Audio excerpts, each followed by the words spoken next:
that it's easy to figure you out. If I can have you now, then easy's what I'm about. I think you might be the right person. Halo semuanya, perkenalkan nama saya Francisca Victoria Agesti, NPM 191000103. Saya di sini akan menjelaskan tentang hukum atas negara. Yang pertama, kita akan membahas tentang pengertian dan dasar hukum hak menguasai negara. Hak menguasai negara adalah suatu kewenangan atau wewenang formal yang ada pada negara dan memberikan hak kepada negara untuk bertindak baik secara aktif maupun pasif dalam bidang pemerintahan negara. Dengan kata lain, wewenang negara tidak hanya berkaitan dengan wewenang pemerintahan semata, akan tetapi meliputi pula semua wewenang dalam rangka melaksanakan tugasnya.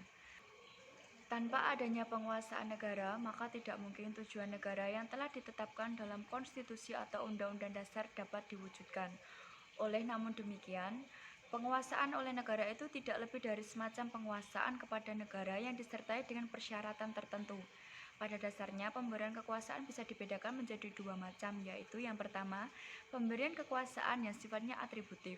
Pemberian kekuasaan semacam ini disebut sebagai pembentukan kekuasaan karena dari keadaan yang belum ada menjadi ada. Yang kedua, pemberian kekuasaan yang sifatnya derivatif. Pemberian kekuasaan ini disebut juga sebagai pelimpahan kekuasaan karena dari kekuasaan yang telah ada dialihkan kepada badan hukum publik lain. Pasal 2 UU PA yang merupakan aturan pelaksanaan pasal 33 ayat 3 Undang-Undang Dasar 1945 dijelaskan pengertian hak menguasai sumber daya alam oleh negara. Yang pertama, atas dasar ketentuan pasal 33 ayat 3 Undang-Undang Dasar 1945 dalam hal-hal yang sebagaimana dimaksud dalam pasal 1 bumi, air, dan ruang angkasa, termasuk kekuasaan alam yang terkandung di dalamnya itu pada tingkatan tertinggi dikuasai oleh negara. Hak menguasai negara tersebut dalam ayat 1 pasal ini memberikan wewenang untuk yang pertama, mengatur dan menyelenggarakan peruntukan penggunaan, persediaan dan pemeliharaan bumi, air, dan ruang angkasa. Yang kedua, menentukan dan mengatur hubungan hukum antara orang-orang dengan bumi, air, dan ruang angkasa. Yang ketiga, menentukan dan mengatur hubungan hukum antara orang-orang dan perbuatan-perbuatan hukum yang mengenai bumi, air, dan ruang angkasa.